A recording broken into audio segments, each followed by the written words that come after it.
Hi and welcome to this video lecture.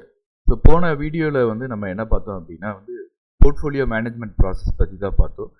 Portfolio management ப்ராசஸை பொறுத்த வரைக்கும் ஒரு அசட்டை வந்து எப்படி அலோகேட் பண்ணுறோம், டைவர்சிஃபிகேஷன் பண்ணுறோம், தென் ரீபேலன்சிங் பண்ணுறோம் அப்படின்றத பார்த்தோம். ஸோ இப்போ வந்து இந்த போர்ட்ஃபோலியோ அனாலிசிஸ் அப்படின்றது தான் ஃபர்ஸ்ட் ஸ்டெப்பு. ஒரு ஸ்டாக்கை எப்படி நம்ம வந்து டிட்டர்மைன் பண்ணுறது, அந்த ஸ்டாக்கை வந்து நம்ம செலக்ட் பண்ணதுக்கப்புறம் வேரியஸ் அசட் கிளாஸை டிட்டர்மைன் பண்ணதுக்கப்புறம் ஒரு போர்ட்ஃபோலியோவை எப்படி கன்ஸ்ட்ரக்ட் பண்ணுறது அப்படின்ற அந்த போர்ட்ஃபோலியோ கன்ஸ்ட்ரக்ஷனுக்கு ரெண்டு அப்ரோச்சஸ் இருக்குது. ஒன்று வந்து ட்ரெடிஷ்னல் அப்ரோச், இன்னொன்று வந்து மாடர்ன் அப்ரோச். ட்ரெடிஷ்னல் அப்ரோச்சை பொறுத்த வரைக்கும் 1940s வரைக்கும் இந்த ட்ரெடிஷ்னல் அப்ரோச் யூஸ் பண்ணாங்க அப்படின்னு வச்சுக்கோங்க. இப்போ இந்த மாடர்ன் அப்ரோச் லேட்டஸ்ட்டாக தான் வந்து நம்ம பழக்கத்துக்கு கொண்டு வந்தாங்க. இந்த ட்ரெடிஷ்னல் அப்ரோச்சை பொறுத்த வரைக்கும் என்ன அப்படின்னு பார்த்தீங்கன்னா வந்து ஒரு சில டிஸ்அட்வான்டேஜஸ் இருக்குது. மாடர்ன் அப்ரோச்சில் வந்து அந்த டிஸ்அட்வான்டேஜஸோ லிமிட்டேஷன்ஸோ இல்லாமல் இருக்கிறது தான் இந்த மாடர்ன் அப்ரோச்.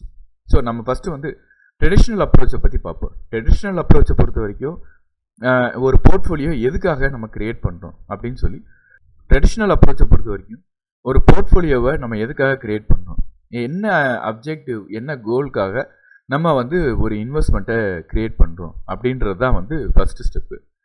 தென் வந்து எந்த செக்யூரிட்டிஸை நம்ம செலக்ட் பண்ணலாம் அப்படின்றது செகண்ட் ஸ்டெப். இவ்வளோதான் சிம்பிளாக.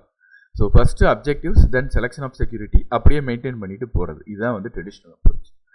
ஸோ இந்த ட்ரெடிஷ்னல் அப்ரோச்சை பொறுத்த வரைக்கும் என்னென்ன கன்ஸ்ட்ரெயின்ஸ் வந்து யூஸ் பண்ணுறோம் அப்படின்னா, இன்கம் நீடு, எவ்வளவு இன்கம் நமக்கு வந்து ஃப்யூச்சரில் நீடு இருக்குது, எவ்வளவு 1 lakh or 2 lakh 3 lakh 5 lakh எவ்வளோ இன்கம் நமக்கு நீடடாக இருக்குது. தென் லிக்விடிட்டி, எவ்வளவு சீக்கிரம் நமக்கு வந்து லிக்விட் கேஷாக வேணும், எந்த டைமில் வேணும். தென் டைம் ஹரிசான், சேஃப்டி, எந்த அளவுக்கு சேஃபாக இருக்கும், ஹையர் ரிஸ்க்கா இல்லை லோவர் ரிஸ்க்கா. தென் டாக்ஸேஷன் கன்சிடரேஷன். ஸோ இதெல்லாம் வந்து ஒரு இன்வெஸ்ட்மெண்ட்டில் இன்வெஸ்ட் பண்ணுறதுக்கான கன்ஸ்ட்ரெயின்.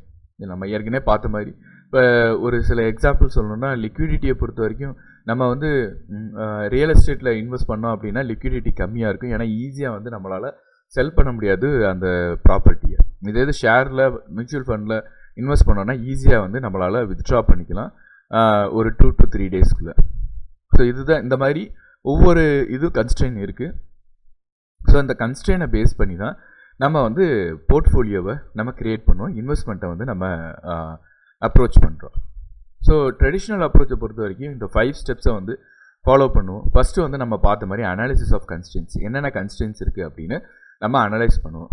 தென் வந்து அப்ஜெக்டிவ், என்ன நமக்கு வந்து குறிக்கோள் இருக்குது, what is our objective, goals and அப்ஜெக்டிவ்ஸை நம்ம கன்ஸ்ட்ரக்ட் பண்ணிவிட்டு, தென் கன்ஸ்ட்ரெயின்ஸை வச்சு நம்ம என்ன பண்ணுவோம்னா, இதை வச்சு நம்ம வந்து போர்ட்ஃபோலியோ, அதாவது ஒரு அசட் கிளாஸை தேட ஆரம்பிப்போம். நம்ம இந்த கோல், இப்போ என்னோடய கோல் வந்து லோ ரிஸ்க்கு வந்து கம்மியாக எடுக்கணும் அப்படின்னா, அப்போ நான் என்ன பண்ணுவேன்னா பாண்டை வந்து அதிகமாக, பாண்ட்ஸு, கவர்மெண்ட் பாண்ட்ஸு இல்லைன்னா ப்ரைவேட் பாண்ட்ஸு, டிபென்ச்சர்ஸு, இந்த மாதிரி இருக்கிற செக்யூரிட்டிஸாக அதிகமாக வந்து நான் சர்ச் பண்ணுவேன். அப்போ இப்போ இதே இது வந்து நான் ஹை ரிஸ்க் எடுக்கிற தயாராக இருக்கிற ஒரு இன்வெஸ்டர்னா நான் என்ன பண்ணுவேன்னா ஷேர்ஸு, தென் வந்து எதெல்லாம் ஹை ஈல்டு கொடுக்குமோ அந்த மாதிரி உள்ள அந்த அசட் கிளாஸை வந்து, இப்போ ரியல் எஸ்டேட்டு ஹை இன்கம் கொடுக்குது அப்படின்னா ரியல் எஸ்டேட்டு, இந்த மாதிரி வந்து நான் வந்து செலக்ட் பண்ணி என்னோடய போர்ட்ஃபோலியோவை செலக்ட் பண்ணுவேன். அது வந்து தேர்ட் ப்ராசஸ்.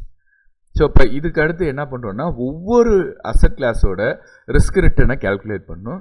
தென் மொத்தமாக போர்ட்ஃபோலியோவோட ரிஸ்க் அண்ட் ரிட்டர்னை கேல்குலேட் பண்ணுறோம். ஸோ இப்போ இதை பொறுத்த வரைக்கும் ஒரு போர்ட்ஃபோலியோவோட காம்பினேஷன், எந்த போர்ட்ஃபோலியோவோட காம்பினேஷனில் நமக்கு வந்து லோவஸ்ட் ரிஸ்க்கு ஹையஸ்ட் ரிட்டர்ன் இருக்கோ அந்த போர்ட்ஃபோலியோ தான் பெஸ்ட் போர்ட்ஃபோலியோ, இல்லைன்னா ஆப்டிமம் போர்ட்ஃபோலியோ. அதை தான் வந்து நம்ம இந்த ப்ராசஸில் பண்ணுவோம். ஃபைனலாக என்ன பண்ணுவோம்னா டைவர்சிஃபிகேஷன். நம்ம வந்து இப்போ நான் சொன்ன மாதிரி பாண்ட்லேயே வந்து நம்ம எல்லாத்தையும் இன்வெஸ்ட் பண்ணாமல் ஒரு சில பர்சன்டேஜ், ஒரு 20% ஷேரு, தென் 40% பாண்டு, தென் கோல்டில் ஒரு மேபி 20%, தென் 10% மணி மார்க்கெட்டு, இப்படி நான் வந்து டைவர்சிஃபை பண்ணி டிஃப்ரெண்ட் அசட் கிளாஸில் நான் வந்து இன்வெஸ்ட் பண்ணுவேன். ஸோ இதுதான் வந்து ட்ரெடிஷ்னல் அப்ரோச், ரொம்ப சிம்பிளான அப்ரோச். ஆனால் இதுலேயும் சில ப்ராப்ளம் இருக்குது. அதுக்காக தான் வந்து மாடர்ன் அப்ரோச், அதாவது மார்க்கோவிட்ஸ் அப்ரோச் அப்படின்றது வந்துச்சு. ஓகே, இந்த மார்க்கோவிட்ஸ் அப்ரோச்சில் என்ன அப்படி அந்த ப்ராப்ளமை ட்ரெடிஷ்னல் மெத்தடில் உள்ள ப்ராப்ளமை வந்து சால்வ் பண்ணுறாங்க அப்படின்றத நம்ம வந்து நெக்ஸ்ட் வீடியோ லெக்சரில் பார்ப்போம். தேங்க்யூ.